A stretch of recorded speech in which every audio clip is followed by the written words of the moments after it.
Welcome to 5-Star Weekly. An incoming new Atlanta United player and a championship-winning player linked with a move away. We get into all that and more coming up.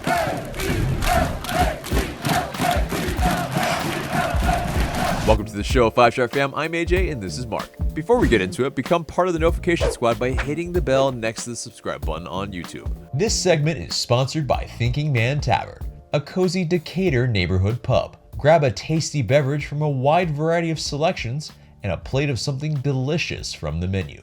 To go, check out Thinking Man Tavern. So the dates for the season have been confirmed for now, but the official date of most of when the games will happen will be April 3rd, which is a little bit of a ways from now. But the aim is to play a 34-match schedule.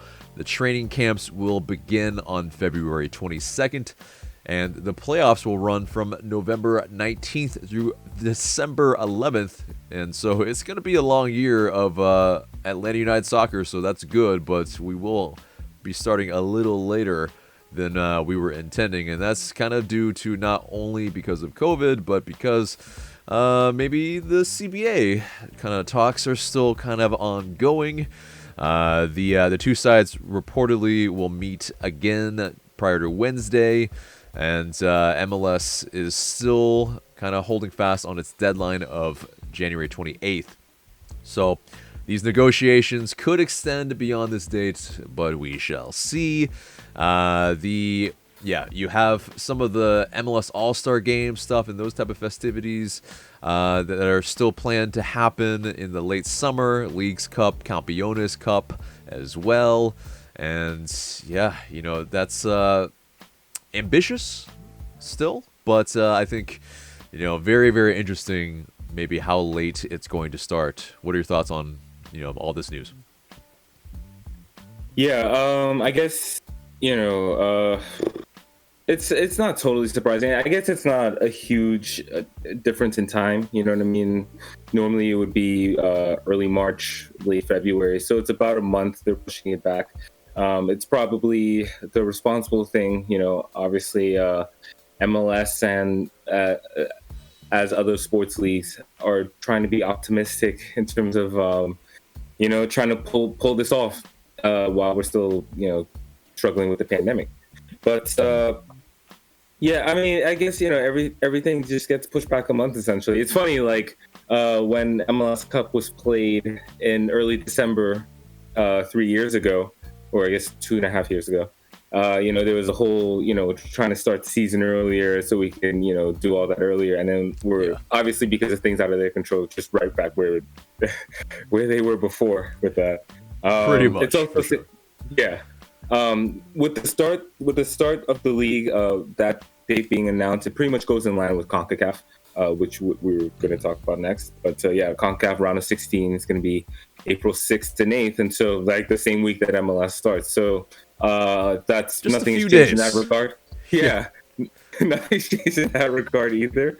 I guess the only difference now is that CONCACAF won't start during preseason, but it's a little bit better, right? But there's still a lot of complications in terms of being in form.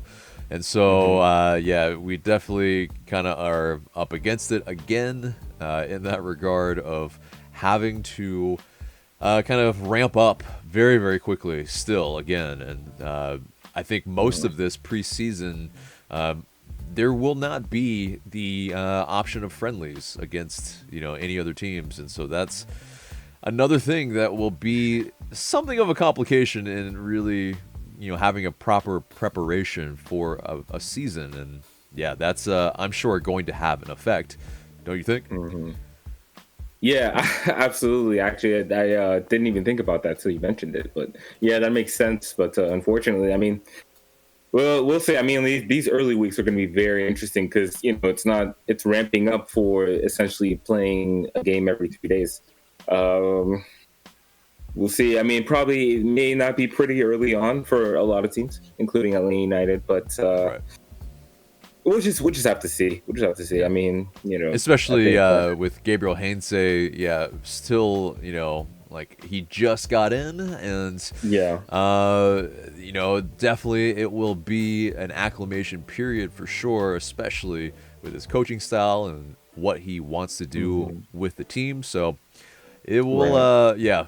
I mean, it's a little bit of time before then, but without the option of playing those preseason friendlies, that's just gonna be really, really difficult. But Yeah. someone to maybe help in this regard with maybe some of that veteran presence with the TS is forward Lisandro Lopez, who is now officially an Atlanta United player. Darren Eales, he tweeted with his, you know, customary kind of very kind of discreet clues tweet with a $1 zips around racing hero with emojis of racing cars. Yeah, I mean, that's, you know, Lisandro Lopez. Yeah, in terms of how Bocanegra described him, he says that he's a veteran goal scorer who will strengthen our attack. We're pleased to add a player with his experience and qualities to our club. He brings leadership and a winning mentality, having won various league and cup titles throughout his career. And we feel that he will have a positive influence on our younger roster. And yeah, definitely we do have a fairly young roster. I mean, there's I think only 4 guys over 30 on the squad. And, you know, that's pretty much, yeah. I mean, a lot of our very promising guys as well are very, very young. And maybe the likes of another Lopez and Eric Lopez can really learn from the likes of this Lopez. But it seems like they really went all in on that that veteran presence again with the TS, especially even in the way they announced him. What are your thoughts on this finally being official? You know, I'm glad they got it done early. You know, I mean, I'm glad they. This is obviously a player that they wanted, that the manager wanted. So, you know, now that they're going to be able to have him from the beginning of preseason, which is important for the veteran presence with the TS. Yeah, I think it certainly can hurt. You know, especially with the roster being that young. In fact, that stat you just threw out, I didn't even know that until. You just mentioned it, but again, it makes sense. You know, you think about the MLS Cup winning team. That team certainly had some veteran presence. Mm-hmm. So, yeah, I think it also seems to be not too high a cost, which I think is important because, you know, you have to think about salary structure at the end of the day. So Exactly. this seems to be, yeah, it is a supplemental roster. You know, I think spot on the team, and yes, he will take up an international spot, which I mean, like we mentioned last week, isn't always a problem with Atlanta United. We have found ways to get around that for sure with green cards and all that type of stuff. So you know, it won't necessarily maybe be the biggest hindrance, but you know, obviously he does take up you know, some valuable slots, but you know, is it an actual like hindrance to the team? I mean, yeah, I think you were just mentioning it. It's something that I think the trade-off could be something that pays dividends. So, you know, maybe that's the you know, the kind of thing we have to weigh is, you know, we have to take the good with the, you know, the little bit of you know, maybe not bad, but maybe something that could prevent us from getting some other players that we might want. But again, I think this will be okay. We can breathe easy that the, you know, the front office with the addition of Paul McDonough back again will be able to figure that out. But and it's this too, and we're gonna get into this, right? But I mean, like, this is not gonna be the only player that Atlanta United brings in, ideally, you know. So, you know, like, let's judge the whole window, you know, instead of like necessarily picking apart each and every move. Right. And I mean, in terms of what Lopez brings on the field, because yeah, we talked about all the kind of intangibles, I guess, off the field, but in terms of on the field, I mean, he not only comes with all that experience of, kind of not only be able to, score with kind of a good efficiency, which he's done throughout his career. He's scored 17 goals in a season, 16 goals in a season for Lyon. He's also scored 17 goals in a season for Racing Club. There are, I think in terms of what he can bring, it will be something different than what anybody else on the roster can really do. So, that's something that I think helps us at the end of the day, not only in some of the kind of secondary competitions, but definitely in the league as well. He is probably going to be that super sub to come on and, kind of hopefully terrorize some tired defenses. So, yeah. Anyway. Or maybe occasional starts like Giroud. Or like Giroud at Chelsea, sure, yeah. Yeah. But let's move on to another done deal in that Franco Ibarra, the 19-year-old defensive midfielder from Argentinos Juniors, is the deal is done according to Cesar Luis Merlo. Has not been announced or official yet. But, last week we also reported that Alejandro Giordano said that the offer could be more than $3 million with a 20% sell-on fee for like 50% of his rights as well. So, he's a guy that seemingly is coming in. The Twitter account Tioto Football says that in terms of how he plays, because there's not much video on him still, says that he is optimistic with the ball, and he thinks that some will be very ready for after last season. He could shield the back line or be the go-between for Moreno, but he's not really a metronome. So I think there are a lot of people that have, in terms of kind of stat kind of sites, have said that he's, I think, more of a defensive midfielder, even though some people have said that he's more of kind of a central midfielder, an 8. That, he's more of a 6. He's more of a guy that does the defensive things well and might not be kind of the Nagby guy that really keeps it clicking, press resistant type of player. But I think we have that with Moreno. We have that with, Josetu just slightly. But, I mean, what are your thoughts if Ibarra is brought in officially at these prices? And, from what little we know, because he has played pretty much about 10 games in his very, very young career. Yeah, so I'm gonna kind of quote Josh Bragiansky on Twitter about this, but I wouldn't get too caught up in the the roles. A 6, is he a 6, is he an 8, or whatever. I think that most midfielders are somewhat versatile, and depending on who their manager is going to fulfill a certain role. And how competently they do that, how well they do that. I think it depends a lot on the setup, the tactics, his teammates. And so, like, for example, I think Eric Remedi is somebody who, you could say he's kind of a 6, he's kind of an 8. But, his best impact is when he came in that first season under Tata and alongside Nagby. And Nagby and Remedi formed a great partnership and were key to certainly the playoff success in 2018. And I would say any success we had in 2019, really.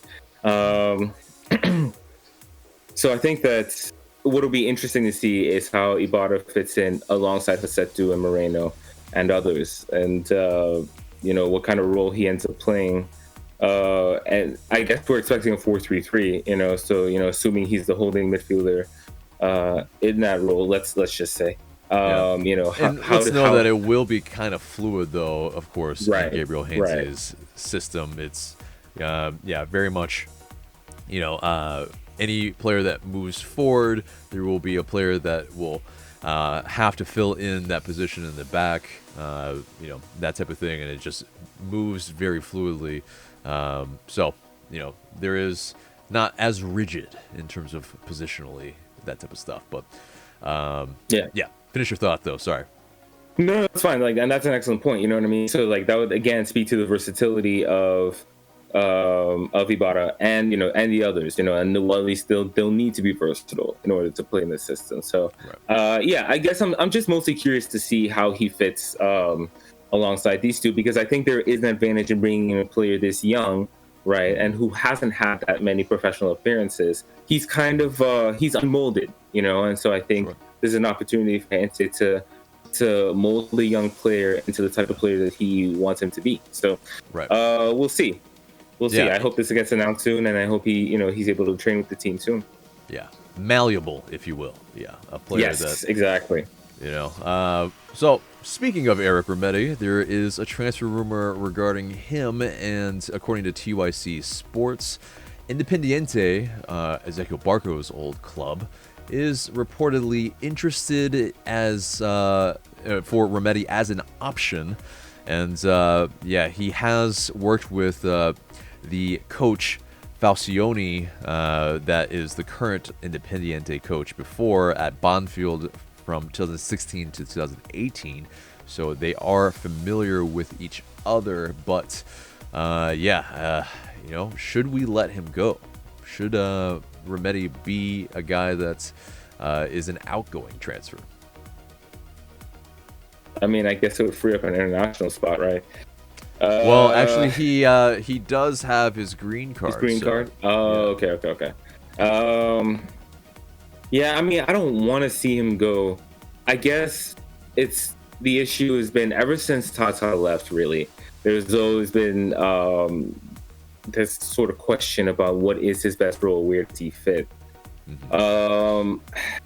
It's just one of those where you gotta trust the manager. If he doesn't really feel like Remedi has a role in his system, I guess you gotta let him go. Then it frees up because you don't want to stick the manager with a player that he's not going to use, right? Then nobody wins in that situation.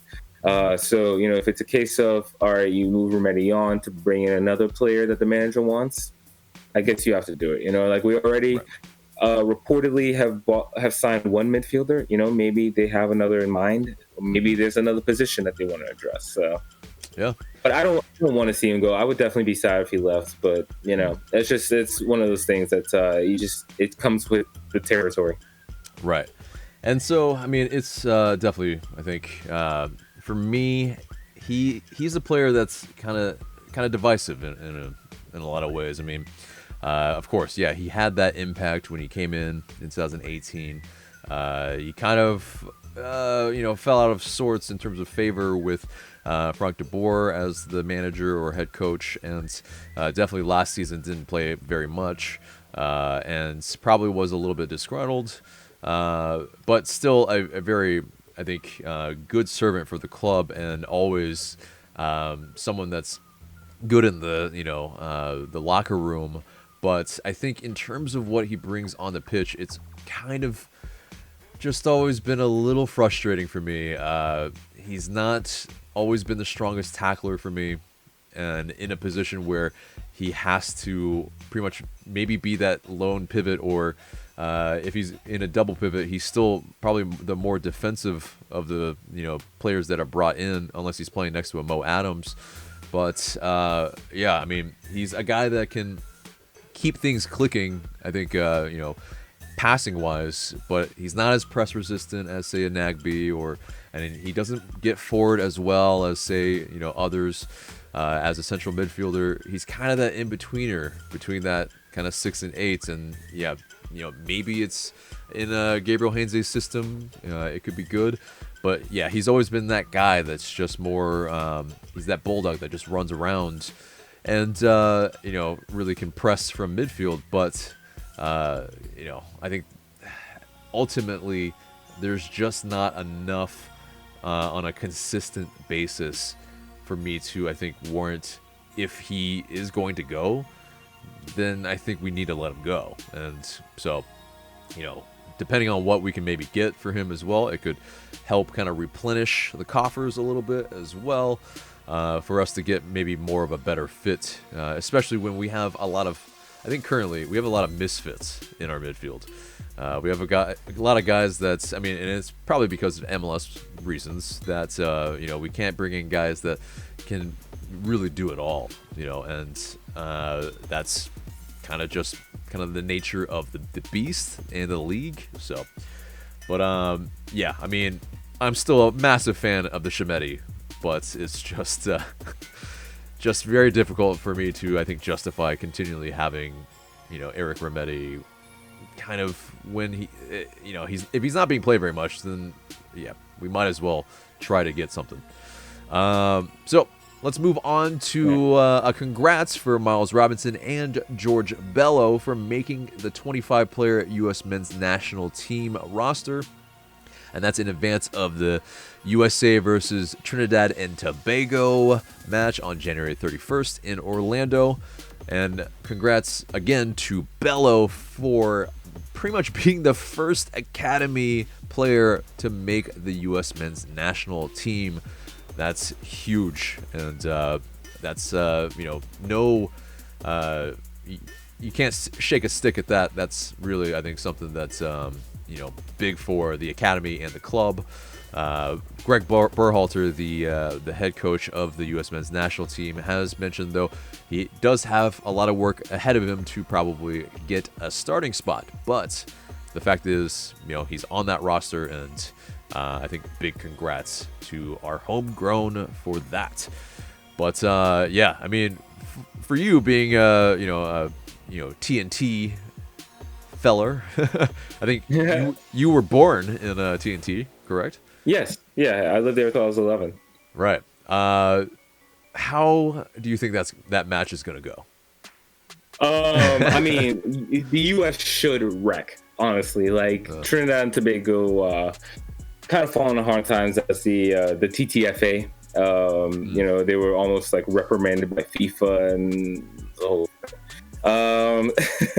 so it's funny because, of course, you remember the loss to Trinidad that knocked the U.S. out of the World Cup. Yep. That team was not good. The team that Trinidad put out was like a lot of players who didn't have a lot of caps. It was like a lot of second choice players because Trinidad were dead last in the Hex. And so that, to this day, that loss is shocking to me. And now I guess every time the U.S. play Trinidad, they're going to take them seriously, which I guess kind of sucks from a Trinidad standpoint. But the other thing, I mean, the U.S. also is just a lot better, even in that short space of time. I mean, look at all the American players playing in Europe, So it's, I don't... From a Trinidad standpoint, I don't expect much from that matchup, except maybe some guys get some experience. Yeah. That will be interesting. Speaking of that experience, Atlanta United Academy midfielder Johnny Fortune, he got his first call-up to the senior Trinidad and Tobago national team. And so, he is joining the TNT, ahead of that match as well. Fortune, he's an 18-year-old. I mean, I think pretty much there's probably, like you probably mentioned, it's a little bit shallow of a, in terms of depth-wise for TNT to, so them to choose an Atlanta United Academy player, I think he deserves the plaudits, but it is also, kind of indicative of what kind of player pool that they have to choose from. But Fortune. Yeah, go ahead. Yeah.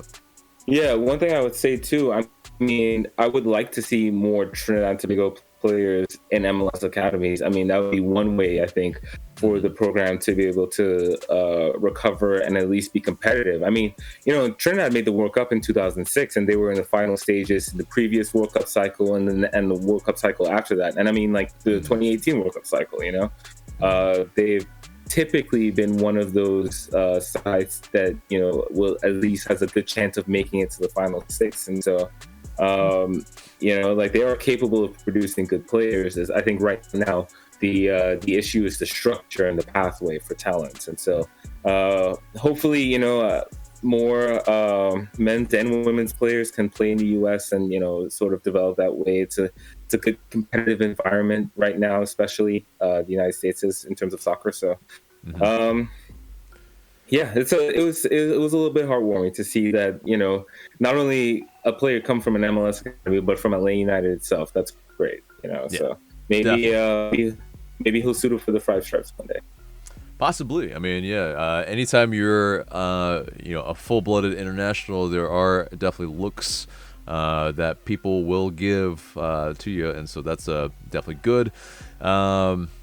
In terms of like, yeah, being maybe scouted from, teams from around the world. So, but yeah, Fortune has played for not only Charleston, no, not only LA United too, but yeah, he has done well in those appearances as well, and so it's yeah, a big congrats to Fortune.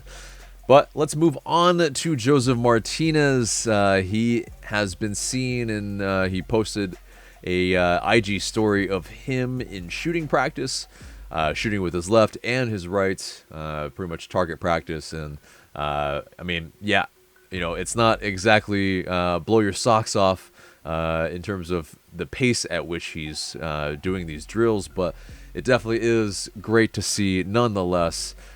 For him to be able to get really more pretty much back into the swing of things. And yeah, some of those were taken very well. I think definitely like a good majority of his right-footed ones have been accurate. So, good to see there. But in terms of when it was posted around other places, there's a lot of people that don't follow Josef Martinez, and they were shitting all over him. They were like, "Oh, this is just like MLS pace. It's this is so slow, blah blah blah blah." And it's just like, you guys have to realize, like, he's just coming back from rehab. Like, it's it's something that's they're just ignorant to it, and it's just kind of funny to see that there's always some. That person that has to say something about MLS, and he's like, they say, oh, he'll never cut it in Europe or something, and that's it. Right. It's just like, yeah. But anyway, let's move on to the MLS SuperDraft. And Atlanta United, they traded their number 5 pick for the 32nd pick to DC United. So DC United had the 4th and 5th pick. But we got in exchange $125,000 in GAM and also the number 31 pick. So, it's very interesting what we did with it, because what was supposed to probably be a player that maybe was picked in the top 10 and maybe someone that we would have picked with the 5th pick fell all the way down to us with Josh Bauer. He was the 31st pick. He's a 6'1" defender from New Hampshire, and he also made 3 appearances with the Birmingham Legion in 2020. So, very, very, I think, interesting that we were able to get a player that we had on our draft board that was probably our top pick that we wanted. And not only that, he has been to the Atlanta United training grounds before. He has trained with us, and so that's probably why they had seen him before. And I mean, congrats to Bauer, the defender. And also, we were able to pick with the 59th overall pick, Aiden McFadden. He's a 5'10" senior from Notre Dame, and he is an attacking midfielder, a guy that some have likened to John Gallagher, as a guy who not only works hard, can play across pretty much the front 4 positions, and a guy that can create his own shot and get some goals for the team. So a good project as well to get in the super draft. But definitely, I think in terms of maybe need, are these guys that you see that maybe could break into the first team this year? Not really. I think that in both position groups, you have players that are probably ahead of them, players who, even at a comparable age, coming out of the academy and so forth, right? Like George Campbell, for example, is one of our center backs. So Probably not the first team this year, but I would be curious to see them at LA United too, see how quickly they can, sort of break into the first team, maybe even earn a starting role. I mean, like that in itself would be an achievement, I think, in terms of this season. So, yeah, interesting prospects, particularly the Barrow one.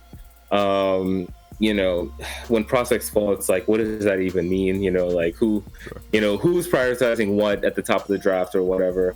I think a lot of that is guesswork, but it's certainly an interesting prospect. I mean, I like seeing 6'1", you know what I mean? That's not you're getting an athlete, that. So, right.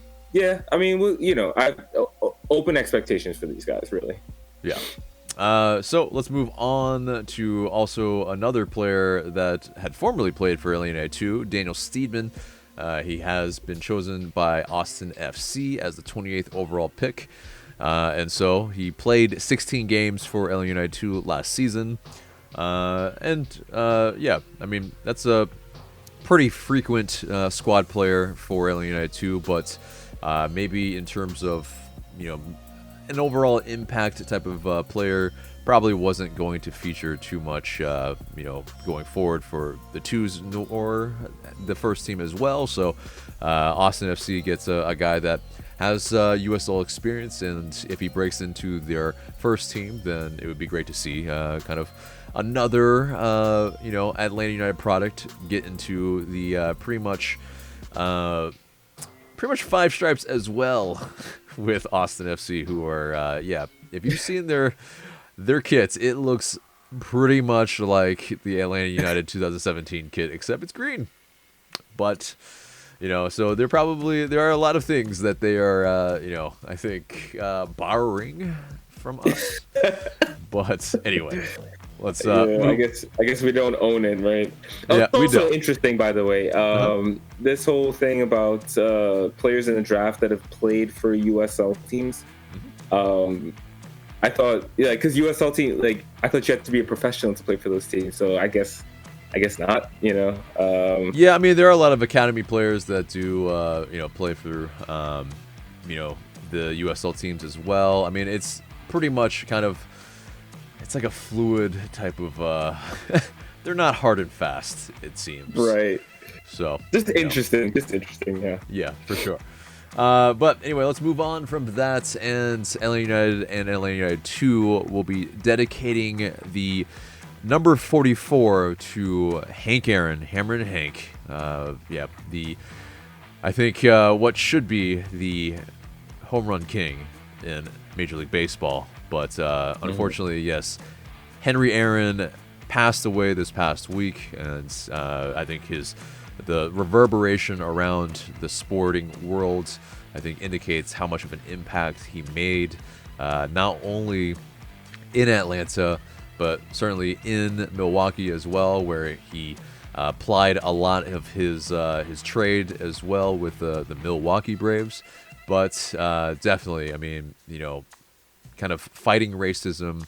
Not kind of, but definitely fighting racism, and maybe even some on his own team at times. Unfortunately, there are, just, I think, major things that, Hammer and Hank was able to do for the sporting world, for Black Americans, and probably Black people in the sporting world all over the world. So I think this is huge. It's only for the season, which I think a lot of people had some I think problems with, like, why is it only this season? But I mean, I think you don't really see a lot of numbers being retired in soccer in general anyway. Right.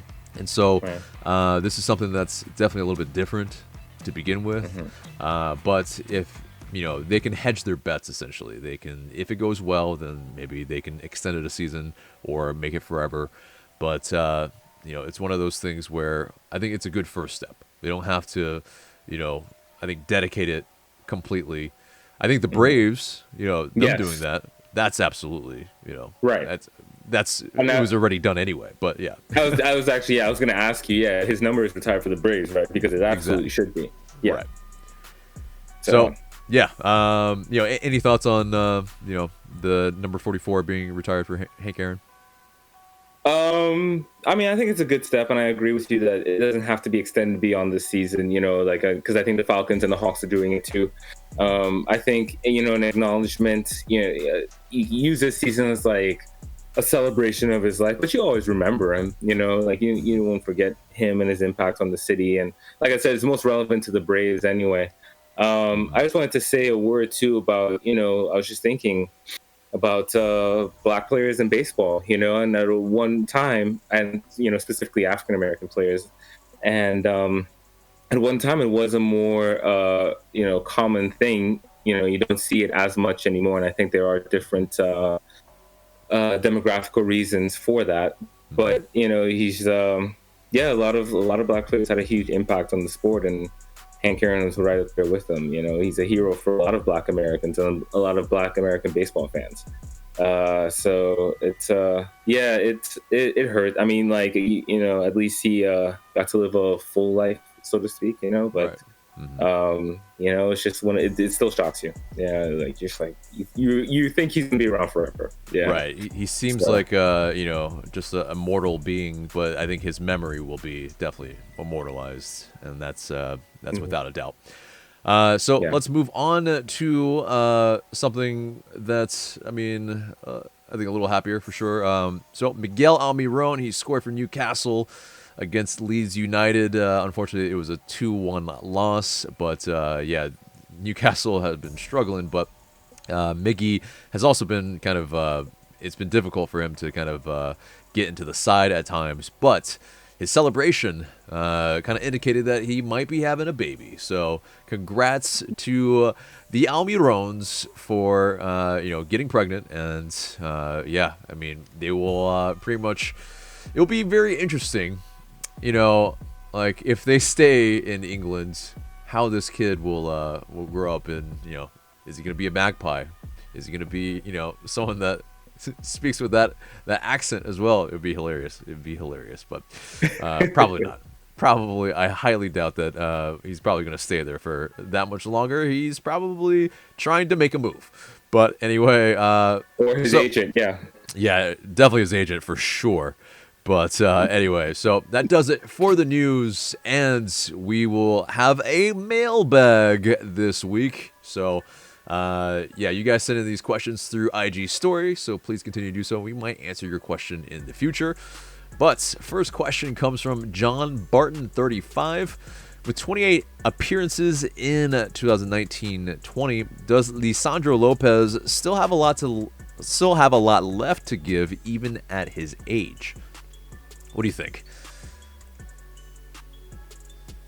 Depends on how you define a lot, you know what I mean? Like, I hope we're not expecting him to play too much, like you said earlier in the show, super sub, maybe occasional start. I think his presence is the most important thing. It's like the biggest draw for Atlanta United making that move. So I mean, like, I think if you manage his minutes, you get a high impact. But if it's sort of that thing. It's like the more he plays, the less impactful he'll be. So NC will have to try to strike the balance, I think, in that regard. Yeah, and also make no doubt about this as well. That's pretty much Racing Club fans were very distraught to see him go. He was their captain. He was their guy that's I think they all look up to. So it's not someone that they were very keen on seeing go, even though he is 37. It seemed like, they thought that he still had a lot to give.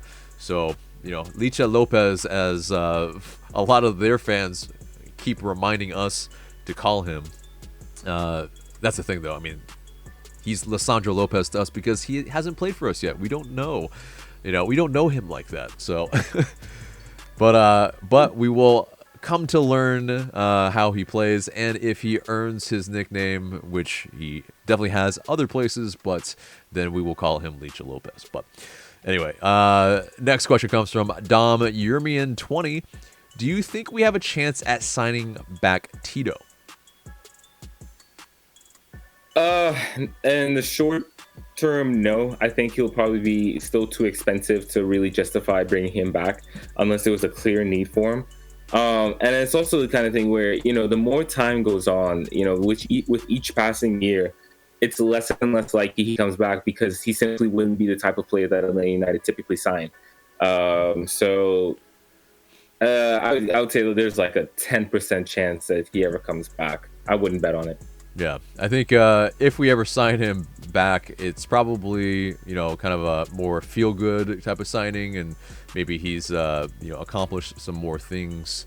But I think currently right now, yeah, like you're saying, price tag, his fit in the team, especially, he's not a lock-in as a starter either. It just doesn't make a whole lot of sense to bring in Tito Fischelba. But next question comes from Oliver Murphy 13. Thoughts on Miggy's time in England so far? To be honest, it's what some of us were afraid of. I think he's done okay in terms of, I guess, his goals and assist returns per 90, if you want to break it down like that. Mm-hmm. But, he's in and out of the team, and then Newcastle just don't have an identity as a team. They're pretty much in the relegation battle every year, even though they're a kind of a big club. I mean, this was a team that competed for league titles in the 90s, Mm-hmm. So I think that we were kind of joking about it before, but I do actually think that Miggy and his agent would be trying to look for a move in the summer to and I think he's a more natural fit in Spain, perhaps Italy. I think at that point his athleticism would be a real advantage, in terms of the pace of those leagues. So it's really difficult to thrive at Newcastle, especially for the type of player that Miggy is. Yeah, and he keeps being played kind of out of position in a lot of senses where I think, his most successful periods for Atlanta United were as, an attacking midfielder or as a second striker up top. So, him kind of, not in those spots, it makes it a little bit more difficult because he is such a direct player. He is, a guy that can terrorize defenses if he's a little closer to goal. And, it's just he's probably having to drive too far from deep, and it kind of nullifies some of his most prized weapons in his game. But he is also, in terms of Paraguay, he is kind of the second most successful in terms of goal scoring Paraguayan in and around the world, next to Roque Santa Cruz. So that's, nothing to shake your stick at either. So he's done fairly well in that regard if you're looking relative to his country and his compatriots. But definitely, I think, we all want Miggy to do well. It's always exciting when he scores. But, it's, could he have been doing better? Yeah, and it's a lot of it is system and the team he's on. So, but next question comes from That Vivian. Did any fans go to the airport to welcome Heinze? I'm gonna go ahead and answer that. Yeah, it's like in this pandemic. I don't really know that would have been very wise for anybody to do. But if anyone was there, please post and at us if you did see him. But I believe the team obviously knew he was there and then took photos. But I highly doubt that there was anybody there to do that. Not the most safe thing to do nowadays right now. But anyway, next question comes from KCT Photography. How have y'all been? Hope 2020 is a better year for you and all the Five Stripe fam. What do you look forward to the most when it comes to Heinze's coaching ability? KCT Photography, thank you very much for the nice message, and hope 2021 is better for you as well. But what do you look forward to in terms of his coaching ability? To see what his man management is like. I think ultimately that was the biggest downfall for De Boer. And so, when a new manager comes in, you kind of, it's that kind of thing. It's like, okay, you want the opposite, or, you want to go in a different direction, especially when that coach was fired, right? So I am looking forward to his man management ability. It is something that's been lauded before. His ability to develop young players is also something I'm curious about. That'll certainly be important for us, especially with this particular squad. So, yeah, I think that's what I'm looking forward to the most. Right. Yeah. Definitely. I echo what you just said, and also I think I think his system is going to be very, I think, something that's going to be exciting for a lot of fans. Just the pressing, the counter pressing, the kind of fluid system. It won't be as rigid as Frank de Boer, so it's something that is something that I'm very much looking forward to.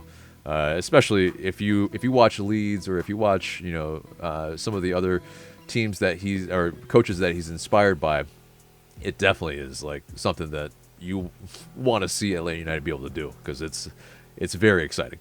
But next question comes from Merkaba Gaming. What are the realistic expectations for a successful season in Hainsey's first season? Playoff berth. I'm assuming we're going back to the old playoff structure with 6 teams from each conference, but 6 or 7. But yeah, I think that's fair. You know what I mean? In terms of putting together a run or whatever. And I don't know about all that. I mean, we'll have to see how the team develops as the season goes along, because they're going to be kind of learning, and like we talked about before, with no preseason, they're going to be kind of learning from day one of the season actually starting. So, yeah, I think we do have a talented roster, and theoretically, Insee, is a top coach, one of the top coaches in MLS. So I think playoff would be a reasonable expectation. Yeah, I agree there. I think realistic, and maybe also want maybe different things, but I want us to be able to get some top 4. I think that would be at least in the Eastern Conference is what I mean, but that would be definitely, I think, realistic, and something that would be, I think, constituting a successful season. So next question comes from Ethan Boken 776. If you could add a 6 to Atlanta, preferably a designated player, who would it be? He says, I would add Fausto Vera. So Fausto Vera, interesting player. He's a Argentina U23 player, 20 years old, plays defensive midfield. According to Transfer Market, has a 9.9 million market value, and so definitely a guy that's is going to cost a good bit, but definitely seems to have a lot of potential, and has played 16 or so games in the league for Argentino Juniors. So a guy that's maybe ahead of Franco Ibarra in terms of that. And I guess if we wanted to go that route, spend that much on a defensive midfielder, then he would be a decent shout. For me, I would go with maybe Gustavo Assunção. He's a Brazilian defensive midfielder. He plays for FC Famalicão. I'm not Brazilian, nor do I speak Portuguese, so apologies for butchering that. But also seems to be a very promising player. 20 years old, is part of the Brazilian U23 squad as well, and has a good bit of experience in that league. So that's my shout. Do you have a shout? Maybe a Moises Caicedo that right. Still has not signed with Brighton, but is close. Okay. So 2 names that come to mind. Like, I can't, speak on South American talent in terms of identifying a defensive midfielder specifically, but I'm sure there's a lot of good ones out there. So sticking closer to home, we were linked with Jonathan Gonzalez before. That is certainly a player I would be excited about Atlanta United signing, and then stay even in the league. LAFC's Edward Atuesta. I mean, they would never ever let him go. But if for whatever reason, if Atlanta United could somehow pull off that purchase or that would be a coup. Yeah, I mean, that would be amazing, right? Because that's the thing. When you're dealing with another MLS team, you can't even really use real money. You have to do Garber bucks, which there's no amount of Garber bucks that would be worth it, I think, for LAFC to give them up. But yeah, that's a player that I really like, and would love to see in the Five Stripes. Yeah, and I mean, I think at that point, if we spent those type of Garber bucks, we might arguably have to bring him in as a designated player. So yeah, would make a little bit of sense there. Next question and last question comes from Bartimus Prime at 19. If you could change one thing about our crest, what would it be? You go first, because Okay. So, I mean, I think it's a very, very attractive crest already, and if it was a little bit more like a shield, I would appreciate that. Maybe I like those obviously because Arsenal and all that type of stuff. But I think the thing that we could add the most that I would appreciate would be another star. So maybe a couple other stars. What about you, Mark? AJ with a diplomatic answer. I'm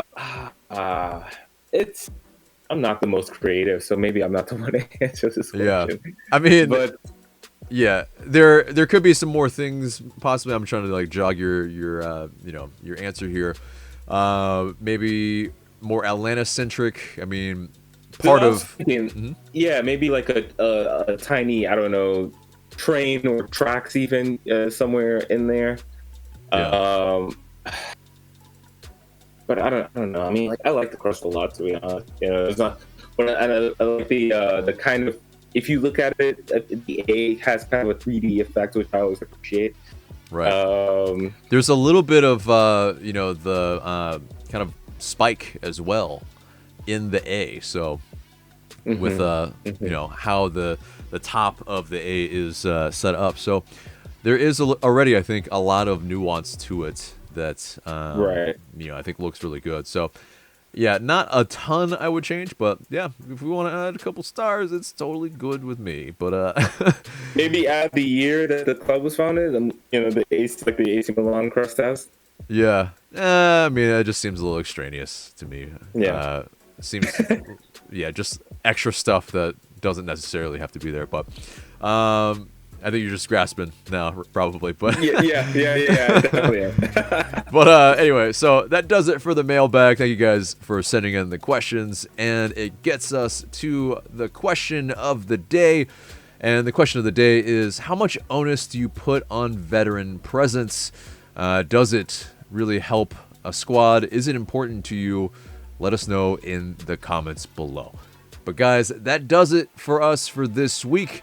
Remember to like, share, comment, subscribe. And for Mark, I'm AJ. Thank you so much for watching.